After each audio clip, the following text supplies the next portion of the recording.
Hello everyone, welcome to Free Study. So this is new video for October current affairs compilation. हम already PDF से page number 40 तक कर चुके हैं. आज मैं पहले पेज नंबर 41 टू 50 करेंगे and then page number 51 to 60 भी हम इसी वीडियो के अंदर करेंगे. ओके तो वो दो PDF बनाए थे, इसलिए यहाँ पे पेज नंबर 41 टू 50 लिखा हुआ है. जो नेक्स्ट PDF है वो पेज नंबर 51 टू 60 है. एंड ये आपके जो पेज नंबर्स मैं लेती हूँ वो according to insights IAS PDF है, ताकि आपको ईजिली आप उन्हें मैच कर सकें.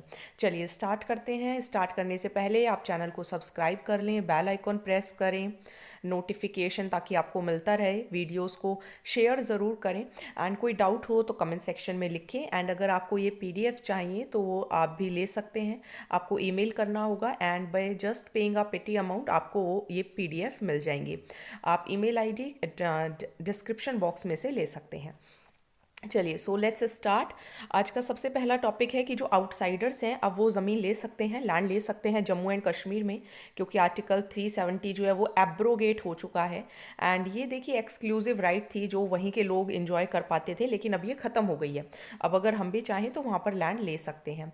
तो ये चेंजेस आए गए due to union territory of Jammu and Kashmir reorganisation adaptation of central laws third order 2020. ये एक ऑर्डर लाया गया मिनिस्ट्री ऑफ होम अफेयर्स के थ्रू, जिसके थ्रू हम जो है वो लैंड ले सकते हैं. 11 लैंड लॉज जो थे वो रिपील किए गए. अब जो now land to tiller rights means अब कोई भी लैंड वहाँ पे ले सकता है.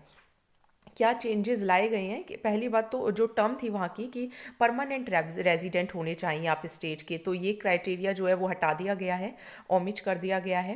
एंड पहले कहा गया था कि कोई भी लैंड अगर एग्रीकल्चर पर्पस के लिए यूज़ किया जाता है तो वो किसी नॉन एग्रीकल्चर पर्पस के लिए यूज़ नहीं किया जा सकता जब तक कि डिप्यूटी कलेक्टर की परमिशन, डिस्ट्रिक्ट कलेक्टर की परमिशन नहीं होगी. तो ये भी अब जो भी चेंज कर दिया गया है. नाउ गवर्नमेंट जो है वो लैंड को ट्रांसफ़र भी कर सकती है अगर जैसे कोई हेल्थ एंड एजुकेशन पर्पस से रिलेटेड कोई काम होता है.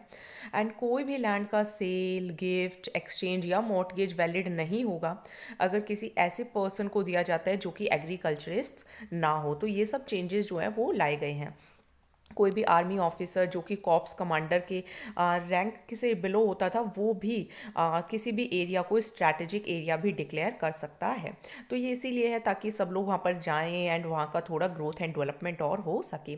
पहले जो इन्वेस्टर्स थे वो लैंड नहीं खरीद सकते थे 5 अगस्त 2019 से पहले. आई होप समझ में आ गया होगा. नेक्स्ट टॉपिक करेंगे दैट इज स्वामित्व. स्वामित्व है survey of villages and mapping with improvised technology in village areas. तो नाम से ही समझ आ रहा है जो गांवी क्षेत्र होते हैं, जो ग्रामीण क्षेत्र होते हैं वहाँ पे टेक्नोलॉजी अच्छी लाई जाए एंड विलेजेस का सर्वे किया जाए. ये इसीलिए है ताकि जैसे किसी की ज़मीन होती है तो कोई और उसके ऊपर अपना हक ना जमाए, तो एक प्रॉपर मैपिंग हो पाएगी. तो प्राइम मिनिस्टर नरेंद्र मोदी ने इसको लॉन्च किया एंड प्रॉपर्टी कार्ड्स डिस्ट्रीब्यूट किए जाएंगे. अराउंड 1 लाख प्रॉपर्टी होल्डर्स जो हैं वो इसको डाउनलोड कर सकते हैं SMS से एंड वो इसे यूज़ भी कर सकते हैं फिर, क्योंकि प्रॉपर्टी कार्ड होगा तो उसके बेसिस पे लोन मिल सकता है, कोई और फाइनेंशियल बेनिफिट वो ले सकते हैं. तो इस स्कीम के बारे में थोड़ा जान लेते हैं. स्कीम यही है कि जो भी आपके लैंड रिकॉर्ड्स हैं उनको अपडेट किया जाएगा. Ministry of panchayat Raj and rural development का ये काम है. एंड मैपिंग की जाएगी जो रूरल इनहैबिटेड लैंड्स होते हैं ड्रोन्स को यूज़ करके, क्योंकि जो लैंड रिकॉर्ड्स हैं वो इनएक्यूरेट हैं. चलिए नेक्स्ट टॉपिक करेंगे that is Aseem launched, that is Ambedkar social innovation and incubation mission. तो ये किस लिए है? देखिए इनोवेशन मीन्स होता है टू डू समथिंग न्यू. तो ये ministry of social justice and empowerment ने लॉन्च किया है under venture capital fund for scheduled caste. क्योंकि आपको पता होंगे जो BR अम्बेडकर थे उन्होंने खुद अपनी लाइफ में बहुत चीज़ें फेस की बिकॉज वो एक लोअर कास्ट से बिलोंग करते थे. सो इसीलिए ये स्कीम लॉन्च की गई एंड इसका ऑब्जेक्टिव यही है कि स्टार्टअप आइडियाज़ आएँ, जो बच्चे कुछ नया करना चाहते हैं उनको हेल्प मिल सके, अराउंड 1000 इनोवेटिव आइडियाज़ को सपोर्ट मिल सके एंड एंट्रप्रेन्योरशिप भी प्रमोट हो सके. तो बाकी बेनिफिट्स क्या होंगे? देखिए बेनिफिट्स जो हमने ऊपर पढ़े वो ही होंगे, जैसे कि नई टेक्नोलॉजी आएगी, एंट्रप्रेन्योरशिप बढ़ेगी, स्टार्टअप आइडियाज़ आएंगे, स्टूडेंट्स इंसेंटिवाइज होंगे. तो इसके साथ साथ सेम एज अबव जो ऊपर है वो तो है ही, इसके साथ साथ 30 लाख रुपए दिए जाएंगे 3 सालों में. एंड जो सक्सेसफुल वेंचर्स होंगे फिर वो और आगे वेंचर फंडिंग ले सकते हैं 5 करोड़ तक की. देन देखिए, venture capital fund for scheduled caste, ये मिनिस्ट्री ऑफ सोशल जस्टिस ने लॉन्च किया था 2014-15 में, ताकि एंटरप्रेन्योरशिप बढ़े। एंटरप्रेन्योरशिप मतलब होता है बिजनेस, जो बिजनेसमैन की क्वालिटी होती हैं among scheduled caste and divyang youth जो हैं, ताकि वो जॉब गिवर्स बन सके instead of job seekers. Then देखिए, टेक फॉर ट्राइबल लॉन्च, तो ये भी आपका जो इसको पीडीएफ को थोड़ा ठीक हो जाने दीजिए, हाँ जी हो गया। तो ट्राइफेड, आईआईटी कानपुर एंड जो छत्तीसगढ़ की फेडरेशन है, उन्होंने इसे लॉन्च किया है, that is tech for tribals, मतलब जो ट्राइबल्स हैं उनके लिए भी टेक्नोलॉजी हो। तो ये प्रोग्राम है ट्राइफेड एंड एमएसएमई का, that is medium small enterprises का, under the entrepreneurship and skill development program. And कैसे हम इनके लिए कुछ कर सकेंगे, एक वन धन विकास केंद्र बनाए जाएंगे एंड अराउंड 28 स्टेट्स के अंदर 1200 वन धन विकास केंद्र बनेंगे। 3.6 लाख ट्राइबल्स को हेल्प मिलेगी एंड जो कि फॉरेस्ट जो प्रोड्यूस होता है उसे भी इकट्ठा करते हैं। एक जो वन धन विकास केंद्र होगा उसके अंदर 15 सेल्फ हेल्प ग्रुप होंगे एंड एक सेल्फ हेल्प ग्रुप के अंदर 20 ट्राइबल गैदरर्स होंगे। तो टोटली आपके पास ये न्यूमेरिकल डाटा है, you have to cram it, you have to learn it. Then देखिए, जो शेयर है ट्राइबल्स का, क्योंकि हमें पता है कि जो नॉन टिम्बर फॉरेस्ट प्रोड्यूस होता है, तो अगर इनको टेक्नोलॉजी मिलेगी, थोड़ी हेल्प मिलेगी, तो ये 20% से बढ़कर 60% तक हो सकता है। चलिए नेक्स्ट देखेंगे, सरल जीवन बीमा। सरल जीवन बीमा एक लाइफ इंश्योरेंस है, नाम से पता चल रहा है जीवन बीमा मीन्स लाइफ इंश्योरेंस से रिलेटेड है। एंड ये IRDAI ने लॉन्च किया है, that is insurance regulatory and development authority of India, ताकि कंज्यूमर्स को अच्छे से पता चल सके एंड उनको कोई मिस सेलिंग ना हो, कोई गलत चीज़ उनको सेल ना हो पाए एंड सभी जो लाइफ इंश्योरर्स हैं उन्हें स्टैंडर्ड प्रोडक्ट मिले जनवरी 1 2021 तक। इसके अंदर जो भी सम आप लेंगे, मीन्स जैसे लाइफ इंश्योरेंस लेते हैं तो वो आप लम सम में नॉमिनी को भी पे कर सकते हैं, अगर जैसे इंश्योरर की डेथ हो जाती है 18 to 65 ईयर्स इसे ले सकते हैं। इसकी पॉलिसी टर्म जो है वो 5 to 40 ईयर्स है। मैक्सिमम मेच्योरिटी एज जो है वो इसकी 70 ईयर्स है। 5 लाख रुपए कम से कम एंड 25 लाख रुपए मैक्सिमम है। एंड सिर्फ एक ही एक्सक्लूजन है, मीन्स अगर कोई सुसाइड कर लेता है, कोई मेच्योरिटी बेनिफिट नहीं है। मेच्योरिटी बेनिफिट क्या होता है, जैसे जब उसका लाइफ टाइम कंप्लीट हो जाएगा तो कोई क्या कुछ और बेनिफिट मिलेगा, तो कोई कुछ और बेनिफिट नहीं मिलने वाला। एंड इसके अकॉर्डिंग जो आपका पॉलिसी जो होगी वो और भी बेनिफिट्स देगी। तो इसके साथ आप ये थोड़ा पॉइंट भी ध्यान रखिएगा कि मैंडेटरी, जब अगर आप मैंडेटरी लाइफ इंश्योरेंस कर देंगे, तो जैसे अगर मान लीजिए आपको बोला ही जाएगा कि नहीं आपको लाइफ इंश्योरेंस लेना ही लेना है, तो ज़्यादा से ज़्यादा लोग इंक्लूड होंगे कंट्री के अंदर, ज़्यादा से ज़्यादा जो इंश्योरेंस है वो अपने पैर पसारेगा, तो पेनिट्रेशन बढ़ेगा। चलिए नेक्स्ट टॉपिक करेंगे, new ways code bars bonus for those facing sex abuse charges. तो ऐसे लोग जिनके खिलाफ सेक्सुअल असेसमेंट या सेक्स अब्यूज़ के चार्जेस लगते हैं, तो उनको बोनस मिलने में दिक्कत हो सकती है। ये गवर्नमेंट ने रूल्स जो है वो नोटिफाई कर देंगे, जब भी करेंगे तब से ये काम जो है वो चालू हो जाएगा। एंड इससे एडिशनल जो डिटरमेंट मिलेगी, means prevention of sexual harassment act 2013 के अकॉर्डिंग। एंड जो फॉर्म्स होंगे उन्हें एक फॉर्म भी फिल कराना होगा अपने वहाँ के लोगों से, that is internal complaints committee. And इसके अंदर रिकमेंडेशंस देंगे वो एम्प्लॉयर्स को कि क्या एक्शंस उन्होंने लिए। अगर मान लीजिए कोई किसी ऑर्गेनाइजेशन में काम करता है एंड कोई कंप्लेंट करता है, तो उसकी इंक्वायरी करके क्या आपने काम किया, तो ये भी देखा जाएगा। एंड अगर आपकी जो इंटरनल कंप्लेंट्स कमेटी होगी वो कंप्लेंट को सही मानते हैं, तो कन्विक्शन लेना होगा, मीन्स उस पर्सन को वहाँ से हटाना होगा। एंड अगर ये भी पावर है कि आप आगे पुलिस को भी रिपोर्ट कर सकते हैं। नेक्स्ट टॉपिक करेंगे, what is a narco test. तो ये नार्को टेस्ट हाथरस के अंदर जो रेप केस हुआ था उसकी वजह से सामने आया है। तो यूपी गवर्नमेंट जो है वो मर्डर का जो विक्टिम है उसके फैमिली मेम्बर्स पे यूज़ करने जा रहा था, इस वजह से ये न्यूज़ में है। नार्को टेस्ट में क्या होता है, एक ड्रग होता है दैट इज़ सोडियम पेंथेथल, एक हाइप्नोटिक, एक सेडेटेड स्टेट के अंदर एक पर्सन को ले आते हैं एंड जिसके अंदर फिर उसका इमेजिनेशन जो होती है उसको न्यूट्रलाइज कर दिया जाता है एंड फिर न्यू इन्फॉर्मेशन निकालने की कोशिश की जाती है। तो इसको आप थोड़ा यूट्यूब की वीडियोस वगैरह देख सकते हैं अगर आप ज़्यादा इंटरेस्टेड हो। एंड बाकी आपको ये ड्रग का नेम ध्यान रखना है। तो जो इसके अंदर सबसे बड़ी बात ये है, जो ड्रग है, जो ट्रुथ सीरम है, वो बहुत एक्स्ट्रा डोजेस, लार्जर डोजेस के अंदर यूज़ किया जाता है। जैसे कि एनेस्थीसिया ड्यूरिंग सर्जरी यूज़ किया जाता है, एंड ये यूज़ किया जा रहा है ड्यूरिंग वर्ल्ड वॉर सेकेंड से यूज़ किया जा रहा है। एक और होता है polygraph test. Polygraph test different है। पॉलीग्राफ टेस्ट में क्या होता है, आपकी रिस्पॉन्सेज को रिकॉर्ड किया जाता है। जैसे मान लीजिए आपको किसी और फॉर्म के अंदर बैठाया जाएगा एंड फिर आपसे पूछा जाएगा कि आप बताइए, तो इसके अंदर आपके जो भी मीन्स बीपी होगा, पल्स होंगे, रेस्पिरेशन होंगे, ब्लड फ्लो होंगे, ये सब मेज़र करके देखा जाएगा कि कितना चेंज आ रहा है। तो न्यूमेरिकल वैल्यूज़ फिर दे दी जाती हैं। एंड ये केस था एक Selvi and ors versus state of Karnataka, that is 2010। इसके अंदर कहा गया था कि कोई भी लाई डिटेक्टर टेस्ट नहीं यूज़ किया जाएगा जब तक एक्यूज्ड का कॉन्सेंट ना हो। नेशनल ह्यूमन राइट्स कमीशन ने भी 2000 में कहा था कि जो गाइडलाइंस हैं वो आपको यूज़ करनी होंगी। फिर आपका आर्टिकल 20 सबसेक्शन 3 आ जाता है कि आप अपने आर्टिकल 20 सबसेक्शन 3 के अंदर क्या लिखा है, दैट सेल्फ इंक्रिमिनेशन के लिए आप नहीं बोल सकते हो। चलिए नेक्स्ट टॉपिक करेंगे, poverty and shared prosperity report. तो ये एक रिपोर्ट आई है कि कितनी गरीबी है, एंड ये रिपोर्ट शेयर की है वर्ल्ड बैंक ने। लेटेस्ट डाटा है। सिनेरियो देख लेते हैं। 20 साल के अंदर कोविड-19 की वजह से जो ग्लोबल पावर्टी है वो बढ़ गई है। देखिए जिसने भी पीडीएफ लिया है, जिसको भी पीडीएफ और मिलेगा, इसका मतलब होता है इंक्रीज। ठीक है, तो जहाँ पे भी मैंने पीडीएफ में ये साइन यूज़ किया है इट मीन्स इंक्रीज, अगर ऐसे यूज़ किया है मीन्स फॉल। अगर एन लिखा है तो नॉर्थ, एस में लिखा है तो साउथ, एस ई लिखा है तो साउथ ईस्ट। ठीक है, तो आपको धीरे धीरे हैबिट पड़ जाएगी। नाउ इससे क्लाइमेट चेंज पर भी असर पड़ेगा। 88 मिलियन से 115 मिलियन जो है वो और एक्सट्रीम पावर्टी के अंदर आ जाएंगे, एंड करीब 150 मिलियन लोग जो हैं वो और गरीबी की दशा के अंदर चले जाएंगे। सबसे ज़्यादा जो रीजन्स अफेक्ट होंगे वो होंगी middle income countries and African and south. Labour skills and innovation use की जाए ताकि नए बिजनेस एंड सेक्टर्स के अंदर अप्लाई हो एंड लोगों को गरीबी से थोड़ा बाहर निकाला जाए। नेक्स्ट टॉपिक करेंगे, वर्ल्ड बैंक बीटन और broken in formality and covid in south Asia report. तो अब हम भी जो साउथ एशिया से ही थोड़ा आसपास हैं, एंड जो साउथ एशिया है तो वहाँ पर हम देखेंगे, जैसे अगर आपने देखा होगा अच्छे से एशिया का मैप देखा होगा तो इसके अंदर पार्ट्स बटे हुए हैं। सेंट्रल एशिया हो गया, साउथ एशिया हो गया, तो जो आशियान कंट्रीज़ हैं तो उसके अंदर ज़्यादातर साउथ एशिया आता है।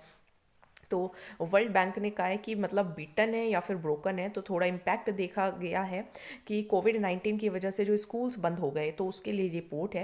एंड साउथ एशिया जो है वो लूज़ करने जा रहे हैं अराउंड 880 बिलियन। सभी कंट्रीज़ लूज़ करेंगी अपना जीडीपी का शेयर भी। साउथ एशिया के अंदर ये वर्स्ट है। 391 मिलियन जो हैं वो स्टूडेंट्स स्कूल से बाहर हैं। 5.5 मिलियन जो है वो ड्रॉप आउट कर सकते हैं, एंड इससे लर्निंग लॉस होगा around 0.5 years means of learning adjusted years of schooling. ये वर्ल्ड बैंक यूज़ करती है कि अगर मान लीजिए आप पढ़ते नहीं हैं तो कितने सालों का आपको लॉस हो रहा है, तो करीब आप 6 महीने की पढ़ाई का लॉस सफ़र करेंगे, ऐसा माना गया है। कोविड-19 से लेबर प्रोडक्टिविटी पर कैसे फ़र्क पड़ेगा, तो लेबर प्रोडक्टिविटी पर भी फ़र्क पड़ेगा, क्योंकि हमारे जो पूरा वर्ल्ड है वो ग्लोबली इंटरेक्टेड है, इंटीग्रेटेड है। तो अगर किसी एक हिस्से पे असर पड़ेगा तो उसका असर बाकियों पर भी पड़ेगा। तो प्रिवेंशन एंड फिजिकल डिस्टेंसिंग करनी है, एंड एजुकेशन में डिसरप्शन आई है तो उससे ह्यूमन कैपिटल, लेबर प्रोडक्टिविटी पर असर पड़ता है। ठीक है, क्योंकि स्कूल्स के अंदर भी टीचर्स वगैरह होते हैं तो वो भी एक तरीके से ह्यूमन कैपिटल है, एंड इससे यूएसडी $400 बिलियन का नुकसान होगा। चलिए नेक्स्ट टॉपिक करेंगे, that is world bank's stars project. तो वर्ल्ड बैंक का ये एक प्रोजेक्ट है स्टार्स प्रोजेक्ट। इसका फुल फॉर्म है strengthening teaching learning and results for states programme. तो स्कूल से रिलेटेड है। कैबिनेट ने 5,718 करोड़ रुपया अलॉट किए हैं, एंड ये सेंट्रली स्पॉन्सर्ड है मिनिस्ट्री ऑफ एजुकेशन के अंदर, डिपार्टमेंट ऑफ स्कूल एजुकेशन में आता है, ताकि क्वालिटी एंड गवर्नेंस सुधर सके, खास करके 6 स्टेट्स में। इनके नेम्स ध्यान रखिएगा। देखिए एचपी से आपको पता चल रहा होगा, Himachal Pradesh, Kerala, Madhya Pradesh, MH means Maharashtra, Orissa and Rajasthan. तो इन स्टेट्स के लिए लागू किया गया है। ठीक है, तो ध्यान रखिएगा। 250 मिलियन स्टूडेंट्स के लिए 6 से 17 साल के जो हैं, 1.5 मिलियन स्कूल्स में एंड 10 मिलियन टीचर्स को इससे फ़ायदा होगा। अब देखिए रिफॉर्म इनिशिएटिव्स क्या लिए गए हैं। एक तो हर लेवल पे, चाहे वो बच्चे लोकल लेवल पे हो, सेंट्रल लेवल पर हो, किसी भी लेवल पर हो, उसकी एजुकेशन सर्विसेज का ध्यान रखना है। खास करके जो स्टेक होल्डर्स हैं, खासकर जो पेरेंट्स हैं, उनकी डिमांड्स का ध्यान रखना है एंड अच्छी क्वालिटी ऑफ लर्निंग देनी है। टीचर्स को हेल्प करनी है, टीचर्स को बताना है कि किस तरीके से आप और अच्छे आउटकम्स लेकर आ सकते हैं।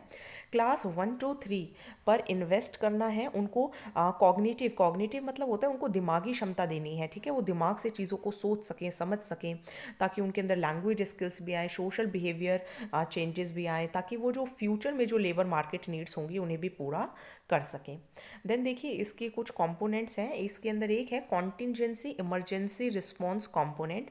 ये ज़्यादा रिस्पॉन्सिव है, जैसे मान लीजिए ये एक बनाया गया है कि अगर मान लीजिए जैसे कोई डिज़ास्टर आ जाता है, जैसे अभी आया था कोरोना वायरस, अभी भी है, तो आप कितने रिस्पॉन्सिव बन सकते हैं, आप कितनी जल्दी उस चीज़ से उभरेंगे, तो ये उसके लिए है। एक और इसके अंदर आप ध्यान रखिएगा, दैट इज़ परख। परख से नाम से ही देखिए आप पता चल रहा है कि आपकी परफॉर्मेंस को असेस किया जाएगा, रिव्यू किया जाएगा, एनालिसिस किया जाएगा आपकी नॉलेज को, ताकि आपका अच्छे से डेवलपमेंट हो सके एक नेशनल असेसमेंट सेंटर में। ये न्यू एजुकेशन पॉलिसी 2020 में इंक्लूड किया गया था। चलिए नेक्स्ट टॉपिक करेंगे थैलेसीमिया बाल सेवा योजना। तो थैलेसीमिया बाल सेवा योजना हेल्थ मिनिस्ट्री ने, because this is a problem, and ये 2017 में लॉन्च की गई थी।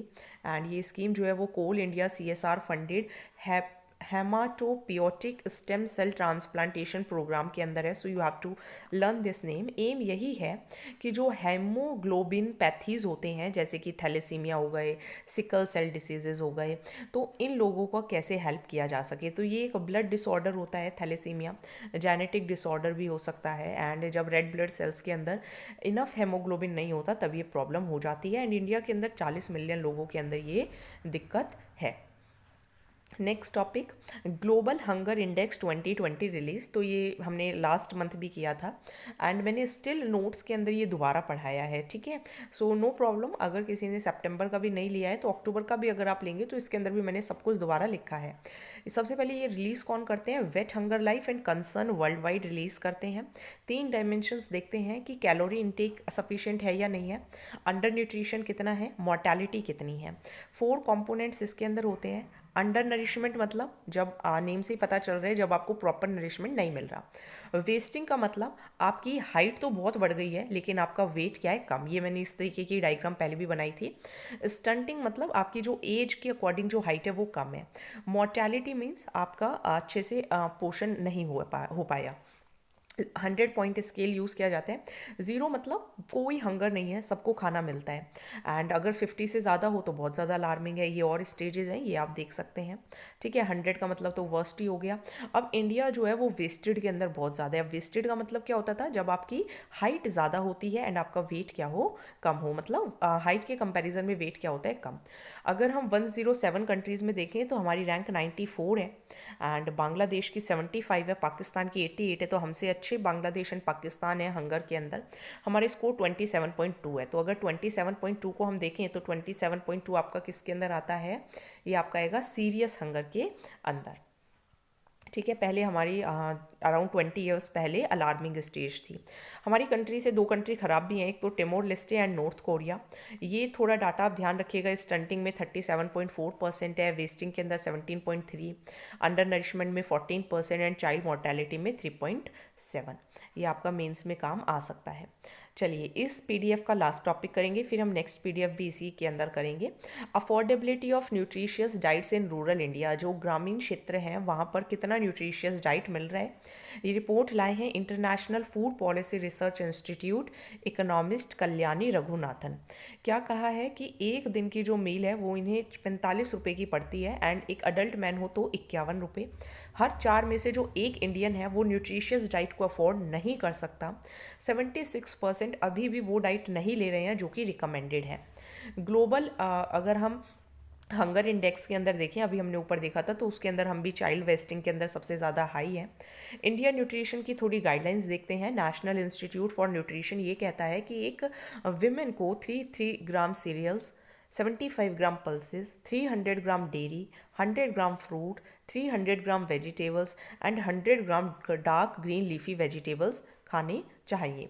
हम मेथोडोलॉजी क्या यूज़ कर रहे हैं, देखिए इकोनॉमिक सर्वे के अंदर जो आपका आया था 2020 के अंदर, तो उसमें एक टर्म यूज़ की गई थी दैट इज़ थालीनॉमिक्स। थालीनॉमिक मीन्स कि थालीनॉमिक्स का मतलब था कि आप अगर कोई प्लेट खरीदते हैं तो उसकी क्या क्या कॉस्ट है। लेकिन यहाँ पे जो मेथड यूज़ किया गया है वो जो अनस्किल्ड वर्कर्स हैं उनकी वेजेस को देख के यूज़ किया गया है। एंड यहाँ पे देखा हमने dairy, fruit, dark green, leafy vegetables, इनको यूज़ करके डाटा निकाला गया है। ओके, सो ये हमने पेज नंबर 41 टू 50 किए हैं। आप चाहें तो वीडियो थोड़ी देर बाद देख सकते हैं अगर आपको जैसे इसके अकॉर्डिंग ही करना हो। अदरवाइज मैं पेज नंबर 51 टू 60 भी इसी वीडियो के अंदर ऐड करने जा रही हूँ।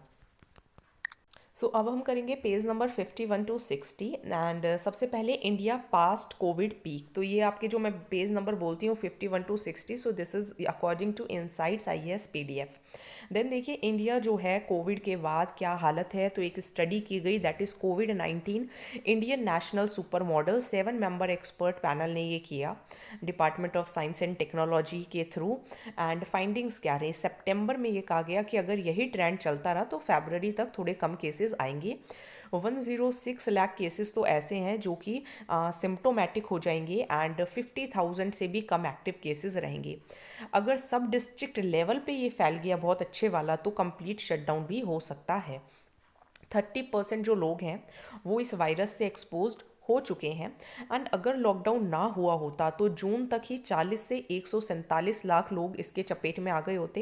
एंड अप्रैल में अगर लॉकडाउन किया होता, क्योंकि मार्च में किया था ना, तो 30 से 40 लाख लोग आ गए होते। ठीक है, तो ये थोड़ा डाटा है। चलिए नेक्स्ट करेंगे वर्ल्ड पोलियो डे। तो वर्ल्ड पोलियो डे 24 अक्टूबर को मनाया जाता है। इसे इस्टेब्लिश किया था रोटरी इंटरनेशनल ने ताकि जॉनस साल्क का जो बर्थ है उसको सेलिब्रेट किया जा सके, क्योंकि उन्होंने ही वैक्सीन बनाई थी पोलियो माइलिटिस के अगेंस्ट। ठीक है, तो एक वैक्सीन टीका लगता है ना पोलियो के लिए। तो पोलियो है क्या, वर्ल्ड हेल्थ ऑर्गेनाइजेशन के अकॉर्डिंग एक वायरल डिसीज़ है, इन्फेक्शियस वायरल डिसीज़ है जो कि खासकर जो यंग बच्चे होते हैं उन्हें अफेक्ट करता है। एंड ये हवा के थ्रू, बोलते हुए, कोई कॉमन व्हीकल हो गया, ठीक है, जैसे कि कॉमन कोई भी जानवर हो गए एक जगह से दूसरी जगह, ये आपके अंदर आ सकता है। एंड फिर ये इंटेस्टाइन में चला जाता है, वहाँ से नर्वस सिस्टम में, एंड फिर ये मल्टीप्लाई होता रहता है एंड पैरालाइज कॉज कर सकता है। इंडिया में पोलियो की बात करें तो 24 फरवरी 2022 को वर्ल्ड हेल्थ ऑर्गेनाइजेशन ने, आई थिंक मैंने ये 2022 गलत लिख दिया है, तो इंडिया को रिमूव कर दिया था। आई थिंक दिस इज 2012, तो ये 2012 आएगा। एंड 2 साल बाद ही 2014 में जो साउथ ईस्ट एशियन रीजन थे उनको भी पोलियो फ्री सर्टिफाई कर दिया गया था। प्रिवेंटिव एफर्ट्स क्या लिए हैं इंडिया ने, तो 24 मार्च से ही ओरल पोलियो वैक्सीनेशन जो है वो मैंडेटरी है उन लोगों के लिए, खास करके जो India and polio affected countries में जाते हैं, जैसे कि अफगानिस्तान, नाइजीरिया, पाक, इथियोपिया, सीरिया, कैमरून, तो ज़्यादातर साउथ अफ्रीकन कंट्रीज़ हैं। तो अगर आप यहाँ से होकर आएंगे तो आपको ये टीका लगवाना पड़ेगा। चलिए नेक्स्ट टॉपिक करेंगे SR report that is annual state of education report. तो ये सर्वे हुआ था सितंबर में। यहाँ पे बताया गया है कि जो बच्चे हैं वो ग्रामीण क्षेत्रों में कितना उनको टेक्नोलॉजी की वजह से एंड कम रिसोर्सेज होने की वजह से, डिजिटल डिवाइड होने की वजह से कितना उनके लेवल ऑफ लर्निंग पर असर पड़ा है। तो ये एक सर्वे है जो कि रूरल एजुकेशन का किया जाता है। रीडिंग एंड अरिथमेटिक स्किल्स देखी जाती हैं। इसे कंडक्ट करता है एनजीओ, एक नॉन गवर्नमेंट ऑर्गेनाइजेशन है प्रथम, पिछले 15 साल से कर रहा है। एंड इस बार ये फ़ोन कॉल्स के थ्रू हुआ है। अब थोड़ा फाइंडिंग्स देख लेते हैं। ये मैंने थोड़ा छोटा छोटा लिख दिया, इसको आप थोड़ा सुनिए ध्यान से। 20% चिल्ड्रन ऐसे हैं जिनके पास किताबें ही नहीं हैं। एंड वेस्ट बंगाल की, अगर आंध्र प्रदेश की बात करें तो वहाँ पे 35% से भी ज़्यादा ऐसे हैं।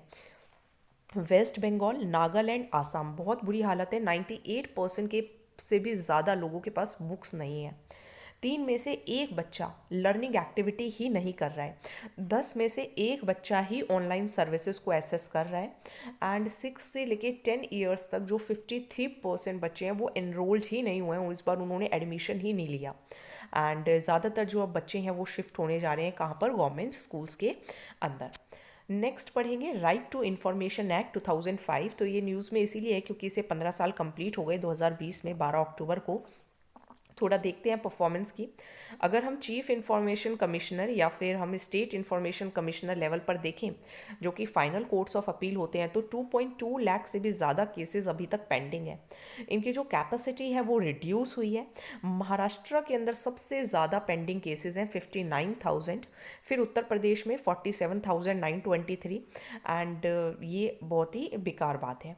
अगर हम RTI, ये आई थिंक CIC मुझे देखना पड़ेगा, I will check it. Then देखिए RTI एक्ट 2005 है क्या, तो यहाँ पे बताया जाता है कि अगर आपको कोई भी जानकारी चाहिए तो आप ले सकते हैं, क्योंकि आपके पास freedom to information act 2002 replace करके ये एक्ट लाया गया था। इसमें जो हमारी फंडामेंटल राइट है उसको आर्टिकल 19 जो है वो भी इसके अंदर इंक्लूड होता है। इसके अंदर कुछ सेक्शन है, जैसे इसके सेक्शन नंबर 4, तो यहाँ पे इंफॉर्मेशन देनी होगी पब्लिक अथॉरिटी को। सेक्शन 8 सब सेक्शन 1 के अंदर कुछ इंफॉर्मेशन ऐसी है जो नहीं वो दे सकते अगर कुछ स्टेट के कंट्री के हित में बात होती है। एंड कुछ इंफॉर्मेशन भी एग्जाम्प्ट है अंडर ऑफिशियल सीक्रेट्स एक्ट 1923 अगर पब्लिक इंटरेस्ट की बात हो अंडर सेक्शन 8 सब सेक्शन 2, तो यहाँ पे इंफॉर्मेशन नहीं मिलती। देन देखिए आपके जो इंफॉर्मेशन कमिश्नर हैं या जो आपके PIOs हैं, दैट इज़ पब्लिक इंफॉर्मेशन जो ओरिजिन होती है, तो उसको भी थोड़ा देख लेते हैं। ये central level and state level पर अपॉइंट किए जाते हैं। इन जो पब्लिक अथॉरिटीज़ होती हैं वही पब्लिक इंफॉर्मेशन ऑफिसर्स बनते हैं। थोड़ा टाइम पीरियड देखते हैं, दिस इज़ ऑल्सो इम्पॉर्टेंट। अगर मान लीजिए आपको अर्जी लगाते हैं कि हमें ये इन्फॉर्मेशन चाहिए, तो 30 दिन के अंदर आपको इन्फॉर्मेशन मिलेगी। अगर आपकी लाइफ या लिबर्टी से रिलेटेड बात है तो 48 घंटे के अंदर आपको इन्फॉर्मेशन मिलेगी। अगर इन्फॉर्मेशन उनके पास नहीं है एंड उन्होंने वो इन्फॉर्मेशन असिस्टेंट PIO से मांगी है या आपने किसी गलत अथॉरिटी से पूछ लिया था, तो आपको 5 दिन और ऐड हो जाएंगे। ठीक है, तो ये आपका केस पे डिपेंड है। अगर मान लीजिए लाइफ एंड लिबर्टी है तो 48 घंटे प्लस 5 दिन और एक्स्ट्रा लगेंगे। प्राइवेट बॉडीज़ इसके अंदर नहीं आती। ये Sarabjit versus Delhi electricity regulatory commission के अंदर डिसाइड हुआ था। एंड ये भी ध्यान रखिए जो प्राइवेटाइज्ड पब्लिक यूटिलिटी कंपनीज हैं वो RTI के अंदर आती हैं। पॉलिटिकल पार्टीज आती हैं, लेकिन अगस्त 2013 में गवर्नमेंट ने अमेंड की एंड कहा कि चाहे तो वो पॉलिटिकल पार्टीज़ को रिमूव भी कर सकते हैं। ठीक है, then chief justice of India आते हैं। ये 13 नवंबर 2019 को डिसाइड हो गया है कि RTI के अंदर आपके जो चीफ जस्टिस ऑफ इंडिया हैं वो आएंगे। देन देखिए integrity pact in government organisations, तो ये क्या है, चीफ विजिलेंस कमिश्नर ने आपका जो स्टैंडर्ड ऑपरेशन प्रोसीजर है वो अमेंड कर दिया गया है ताकि एक इंटेग्रिटी एक्सटर्नल मॉनिटर्स को अपॉइंट किया जाए एंड इससे जो चीफ विजिलेंस कमिश्नर हैं उनको एक पैनल ऑफ सुटेबल पर्सनस आएंगे एंड इनका जो मैक्सिमम पीरियड होगा वो 3 साल का होगा। तो ये राइट टू इन्फॉर्मेशन से रिलेट करके आपको पढ़ना है ताकि ट्रांसपेरेंसी, इक्विटी एंड कॉम्पिटिटिवनेस आए, करप्शन कम हो सके। एक एग्रीमेंट की तरह है, जैसे मान लीजिए कोई वेंडर होता है, बिडर होता है, बायर होता है, कि वो कोई करप्ट काम ना कर सके। ये किसने डेवलप किया है, वेरी इंपॉर्टेंट, ट्रांसपेरेंसी इंटरनेशनल ने, एक संस्था है। IEMS क्या होते हैं, that is independent external monitors, means ऐसे लोग जो एक्सटर्नल हैं एंड फिर ये देखते हैं कि आपने काम सही से किया या नहीं किया, फिर आपकी जो रिपोर्ट है वो चीफ विजिलेंस कमिश्नर या फिर ऑफिसर को देते हैं। देन देखिए इंडो श्रीलंकन एकॉर्ड, तो श्रीलंका ने 13वां अमेंडमेंट किया है एंड तमिल के जो MPs थे उन्होंने इनसे सवाल पूछे। तो ये अकॉर्ड जो था वो 1987 में साइन हुआ था। इसको राजीव जयवर्धने अकॉर्ड कहा जाता था एंड 3 इश्यूज़ इन्होंने देखे थे उस टाइम पे कि हमारे इंटरेस्ट क्या हैं, जो वो लोग जो इंडिया ओरिजिन के हैं श्रीलंका के अंदर रहते हैं एंड श्रीलंका के अंदर तमिल माइनॉरिटी राइट्स क्या हैं। तो ये अकॉर्ड जो है वो इंडियन पीस कीपिंग फोर्स है एक तरीके से श्रीलंका के अंदर एंड जो श्रीलंकन फोर्सेस थे फिर उन्हें अपने जो डिसार्म करना पड़ा था नॉर्दर्न एंड तमिल रिबल्स को। तो ये उस टाइम का एक और था। देन देखते हैं थाईलैंड्स प्रोटेस्ट, तो एंटी गवर्नमेंट प्रोटेस्ट चल रहे हैं थाईलैंड के अंदर पिछले 3 महीने से। ये लोग क्या मांग रहे हैं, इन लोगों की डिमांड है कि प्राइम मिनिस्टर प्रयुत चन ओचा को हटा दो, नया कॉन्स्टिट्यूशन लेकर आओ, जो हैरेसमेंट है एक्टिविस्ट की वो बंद की जाए, मोनार्की को रिफॉर्म करो। प्रेजेंट सिस्टम में प्रॉब्लम क्या है, देखिए प्रेजेंट सिस्टम जो है वो 2017 में शुरू हुआ था। यहाँ पे जो राजा था उसकी कॉन्स्टिट्यूशनल पावर्स बढ़ा दी गई थी।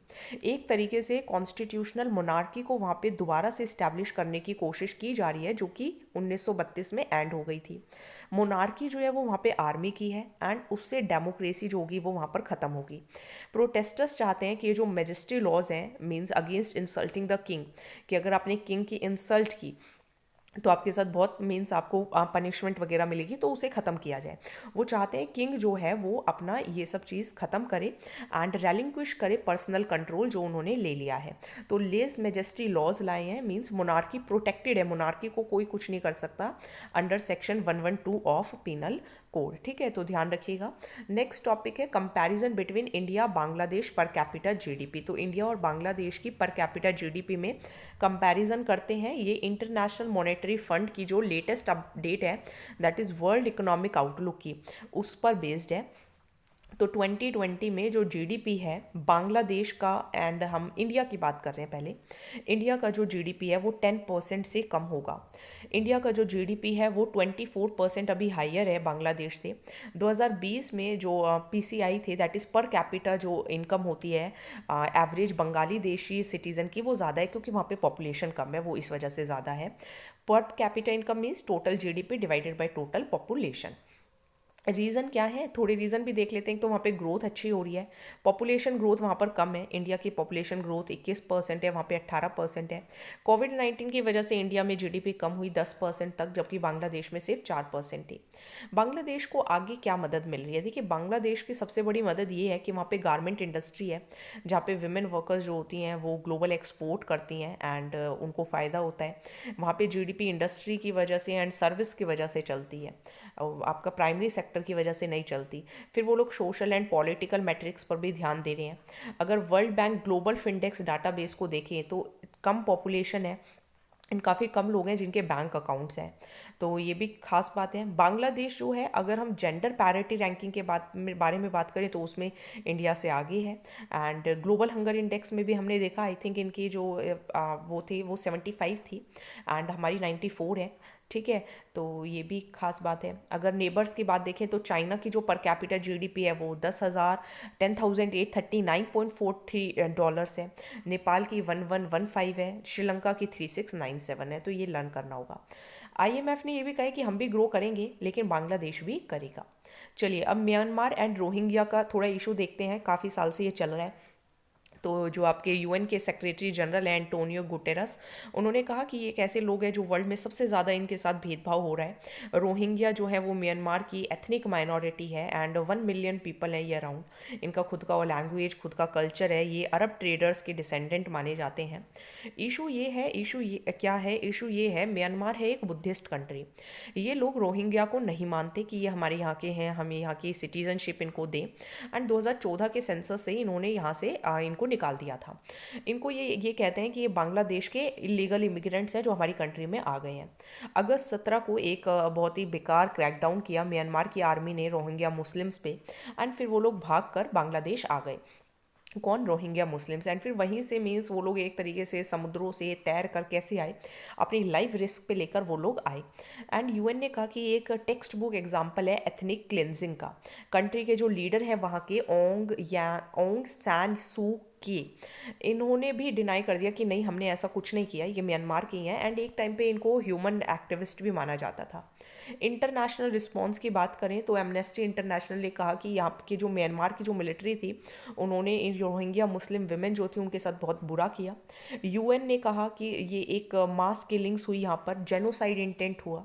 इंटरनेशनल कोर्ट ऑफ जस्टिस के अंदर जो आपका गैम्बिया है साउथ अफ्रीका के अंदर, वहाँ की जो मुस्लिम माइनॉरिटी है उन्होंने केस भी किया है। एंड जो म्यांमार की जो मिलिट्री है उसके उनको कहा है तत्मा दाओ। तो I don't know what does it mean, but ये कहा है। अब ये देखिए, ये म्यांमार है, ये इंडिया है, यहाँ पे आपका त्रिपुरा मिजोरम है, ये आपका बांग्लादेश है। तो देख रही हो आप, ये यहाँ से टच होता है, ये आपकी रखाइन स्टेट है, यहीं पे रोहिंग्या मुस्लिम रहते हैं। तो थोड़ा मैंने मैप बनाने की कोशिश की है। अभी 8,60,000 रोहिंग्या ऐसे हैं जो कि साउथ बांग्लादेश के अंदर रह रहे हैं। And ministry of home affairs के अकॉर्डिंग 40,000 इंडिया में भी हैं। चलिए नेक्स्ट देखते हैं। अब चाइना ने भी एक कानून पास किया है ताकि उनकी नेशनल सिक्योरिटी को सेफगार्ड किया जा सके। 1 दिसंबर से ये लॉ लागू होगा एंड इसके अकॉर्डिंग जो बीजिंग होगी, उन्होंने क्या कहा है कि अगर हमारी कंट्री के खिलाफ कुछ भी कोई एक्सपोर्ट कंट्रोल करने की कोशिश करेगा तो हम भी रेसिप्रोकल मेजर्स लेंगे। हम भी एक export control list of items बनाएंगे एंड फिर उसे टाइमली मैनर में पब्लिश भी करेंगे। एंड अगर कोई भी पर्सन होगा या कोई ग्रुप भी होगा, अगर वो उसको वॉयलेट करता हुआ पाया गया तो वो लायबल होंगे फॉर एवरीथिंग। नाउ एनालिसिस ये है कि ये चाइना एंड यूएस की वजह से, उनके बीच में जो भी प्रॉब्लम्स हैं उनकी वजह से हो रहा है, क्योंकि टिकटॉक, वी चैट, ह्यूवई जो वहाँ की एक टेक कंपनी है, तो इस वजह से क्योंकि चाइना ने, यूएस ने जो उनका ह्यूवई था वो एक तरीके से शट डाउन कर दिया था, दैट्स वाई। देन देखिए चाइना ताइवान रिलेशंस, तो चाइना ताइवान रिलेशंस भी देखते हैं।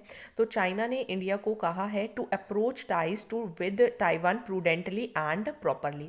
मतलब चाइना एक तरीके से इंडिया को हमें बचाने की कोशिश कर रहा है, तो ऐसा वो कह रहा है कि आप ताइवान के साथ अगर कुछ भी करते हो तो अपने अकॉर्डिंग करना, क्योंकि इंडिया एंड ताइवान जो है वो ट्रेड डील कर रहे हैं। 2018 में भी बायलेटरल एग्रीमेंट हुआ था।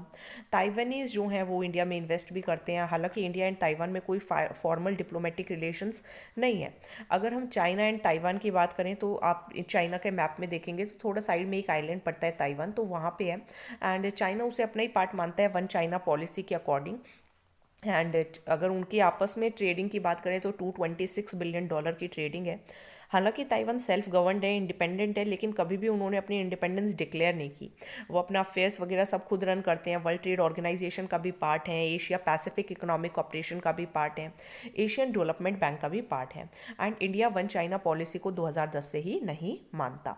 चलिए next topic, Sri Lankan parliament passes 20th amendment. तो इसकी अमेंडमेंट तीनों देखेंगे, 18वीं, 19वीं, 20वीं। पहले 18वीं पढ़ाऊंगी आपको, 18th अमेंडमेंट। इसमें 18th अमेंडमेंट में क्या था? 18th अमेंडमेंट में ये था कि प्रेसिडेंट कितनी बार भी चाहे इलेक्ट हो सकता है। कॉन्स्टिट्यूशनल काउंसिल को रिप्लेस करके एक 5 मेंबर पार्लियामेंट्री काउंसिल बनाई गई। इंडिपेंडेंट कमिश्नर्स को प्रेसिडेंट कंट्रोल में लाया गया। प्रेसिडेंट पार्लियामेंट को अटेंड कर सकता है 3 महीने में एक बार, तो यहाँ पे पावर्स जो थी वो थोड़ी ज़्यादा प्रेसिडेंट को दी गई। फिर 19वां अमेंडमेंट किया गया, जहाँ पे प्रेसिडेंट की पावर जो थी वो कम की गई, जबकि 18वीं में एक्सपेंड की गई थी। अब दोबारा से 20th अमेंडमेंट के अंदर प्रेसिडेंट को थोड़ी और पावर्स देने की कोशिश की जा रही हैं। और प्राइम मिनिस्टर का जो रोल है वो सिर्फ एक सेरिमोनियल, मीन्स आओ दिया जलाओ एंड जाओ, ठीक है, तो थोड़ा इस टाइप का किया जाने की कोशिश कर रहे हैं। चलिए नेक्स्ट टॉपिक देखेंगे, इंडो नेपाल बॉर्डर इशू। तो नेपाल एंड इंडिया के बीच में काला पानी इशू लास्ट ईयर से ही चल रहा है। वहाँ के जो प्राइम मिनिस्टर हैं केपी शर्मा ओली, इस बार उन्होंने अच्छा काम किया, पुराना मैप यूज़ किया जिसमें उन्होंने काला पानी, लिपू लेक एंड लिम्पे दुरिया को अपने मैप में शो नहीं किया है। तो काला पानी उत्तराखंड, ये यूके आपका यूनाइटेड किंगडम नहीं है, उत्तराखंड के पिथौरागढ़ डिस्ट्रिक्ट के सबसे ईस्टर्न साइड में पड़ता है। एंड नॉर्थ में देखोगे तो आपके तिब्बत है, एंड साउथ एंड ईस्ट में देखोगे तो आपके चाइना एंड नेपाल पड़ते हैं, ईस्ट एंड साउथ में। चलिए लास्ट टॉपिक करेंगे आज का, line of actual control critical है। वहाँ के फॉर्मर एमपी ने कहा, मेंबर ऑफ पार्लियामेंट ने, थम्सटन छेवांग ने कहा कि जो चाइना के ट्रूप्स हैं वो फिंगर सेकंड एंड थर्ड तक आने की कोशिश कर रहे हैं। तो ये इंडिया एंड चाइना के बीच में है 1962 से ही। एंड जो पेंगोंग ले है वो 135 किलोमीटर लॉन्ग है, जिसमें से 45 किलोमीटर जो है वो इंडिया के हिस्से में आता है, 90 किलोमीटर चाइना में। 8 फिंगर्स, ऐसा लगता है जैसे कि पेंगोंग लेक के अंदर किसी ने कोई पैर रख के बैठा है, तो थोड़ी फिंगर्स जैसा फील आता है। तो चाइना जो है वो चुसुल वैली की वजह से थोड़ा वहाँ पे ज़्यादा अट्रैक्टिव रहता है, क्योंकि वो एक बैटल ग्राउंड भी रहा है। एंड वो वहाँ पे नहीं चाहता कि इंफ्रास्ट्रक्चर बने, क्योंकि उन्हें डर है कि अक्साई चीन या जो लासा कशगर हाईवे है वो उनके हाथ से चला ना जाए। पैंगोंग लेक एक लेक है, 135 किलोमीटर है, तेथिस जियोसिंक्लाइन की वजह से बनी थी। पैंगोंग लेक के नॉर्थ में कराकोरम माउंटेन पड़ती है एंड साउथ में स्पैंगुर लेक। ये इंपॉर्टेंट होते हैं क्योंकि इस बार भी प्रीलिम्स में थोड़ा इसी से रिलेटेड क्वेश्चंस पूछे गए थे। तो मैं आपको अच्छे से देखा कीजिए, कोई डाउट हो तो कमेंट सेक्शन में ज़रूर लिखना। एंड अगर आपको ये PDF चाहिए तो आप मुझे ईमेल कर सकते हैं, आपको PDF मिल जाएगी। Thank you so much.